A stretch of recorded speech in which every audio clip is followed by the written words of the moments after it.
I would describe Trinity Prep students as amazing, really amazing. They come to this school with a variety of interests, abilities, and talents, and I am overwhelmed every day with what they can accomplish when they put those talents to use as a group. One of the things I really like about the Trinity Prep students is how generous they are and how creative they are. For years we've had a fundraiser where basically we collect tons and tons of cans and share them with local harvest food banks and so forth. And we, a couple of years back, decided to put sculptures into it to kind of encourage them and get them excited. We made things like a huge Santa sleigh and with elves and reindeer and a huge chimney that we'd pop out of and life-size canoes with an entire jungle scene behind it. And it's just fun to watch them not only help the community, but to do it in a way that's fun and exciting and shows just how creative that they are. Our students have built houses for the Habitat for Humanity. They raise money for social organizations. Our Science Olympiad team is currently competing at nationals. The theater group went to Scotland to participate in the Fringe Festival, and all of this with 100% acceptance to college. Their generosity also, I've seen it in my personal life as well, the connections. After Hurricane Charlie, a bunch of kids that I taught actually were calling up teachers to ask, do you need any help? Was there anything wrong with your house? You need help? And a couple guys came over with chainsaws and tore down a tree for me. And it's just the kind of place where the relationships you build with students really is something special. My first year here, taking chemistry as a junior at that time, and having a guy that knew Albert Einstein and worked at Oak Ridge, Tennessee, and was my chemistry professor or teacher here, Father Ellis, I'll never forget something like that. We used to take our exams sitting in that tree. She somehow let us, Lisa Loudit would sit in that one corner, and Sarah and I would sit, we each took a corner, and where else can you do that, right? Where else can you actually take exams sitting in a tree? But that's because we wanted to. I think that's one of my favorite things about Trinity is just, the ridiculous things I can just describe were happening on a regular basis. And it was okay as long as we were all achieving and trying. I think that's so fundamental, not to feel regimented. When I was at MIT, I would see a lot of students sitting in the library, looking upset and angry, trying to study, feeling like it was this burden that they were going to study. And I felt really bad because I didn't really feel like I studied as hard as they did, but it was just whenever I got down to the books, I was laughing and having fun all the time. And I think that there was something about it of, most of my essays I wrote with 12 of my friends at my house, my mom making popcorn and drinks and everybody working. And there was something glorious about the fact that we were happy doing the work we were doing. And I think that's the one thing I take away the most is just this sort of extraordinary energy and excitement and happiness about doing work and doing work with our friends. It's exceptional, and I feel like it's part of who I am and part of something that I got at Trinity. I think the Trinity kids get an edge over the kids and the other kids in the area just simply by the smaller one-on-one opportunities, the smaller classes. The ratio of student to teacher is very helpful. One of the many skills that we try to make sure that the students are comfortable with before they graduate is coming up with their own theories for things and defending them.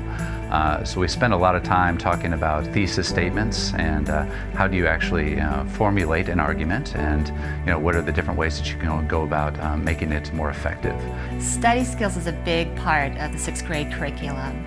We spend the first part of the year not only teaching them how to be organized, how to use a planner, and how to use some of the Trinity technology available to them that helps make this easier, such as Edline, Google Calendar, Google websites. We teach them how to use all that from day one. Students can really focus on Spanish or focus on French, and if they want to be fluent, they can be. And I can tell you, teaching Spanish 1B to 7th and 8th graders, and to see them as seniors walking up to me and having conversations in Spanish, no translation, like a native, I've never had that anywhere else, only here. I was out at a track meet one day, this was a couple years ago, and there was a little boy, I had a 7th grader, and he walked up, and he's not Hispanic, and just started talking to me in Spanish, and we were talking back. Let's have a conversation, and this parent, what was that? What was that? And I said, oh yeah. They couldn't believe it. They absolutely could not believe that was real. We didn't stage that.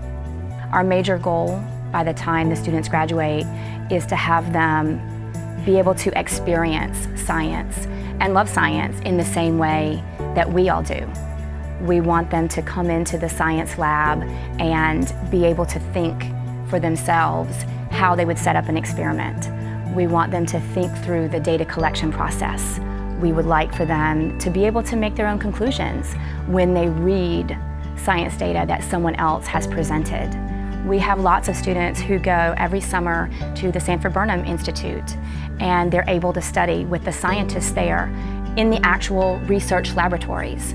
So they really get a feeling for what it would be like when they graduate and they go on to work in a college or a university setting, or even after that. I think the unique thing about participating in the athletic program at Trinity Prep is that you have an incredible amount of support from your teachers, from your classmates, from the administration here at the school.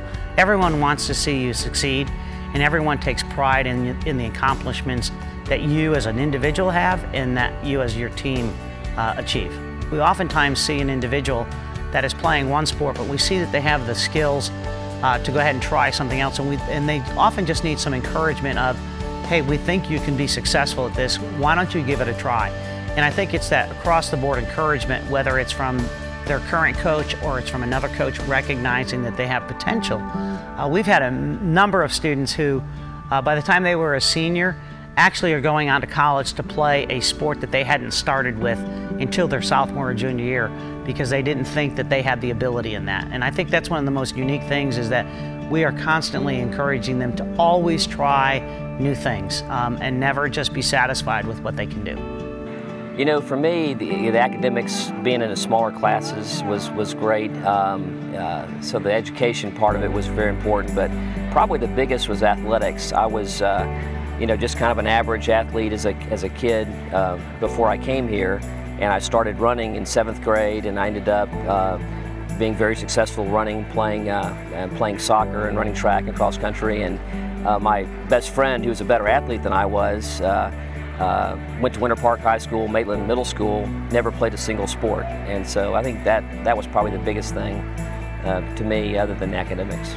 While I was here, I got to also explore so many different things. I did theater, I did class council, sports, not just tennis, but volleyball, softball, cross country, even a stint on the men's soccer team, which was very interesting. And you get to play and do all of these different really exciting things because it is so small. You don't get boxed in a corner. You can just keep reinventing yourself, and actually that makes it fresh. And so I'm just, I love it. And many of my classmates are still my best friends for life, which is wonderful.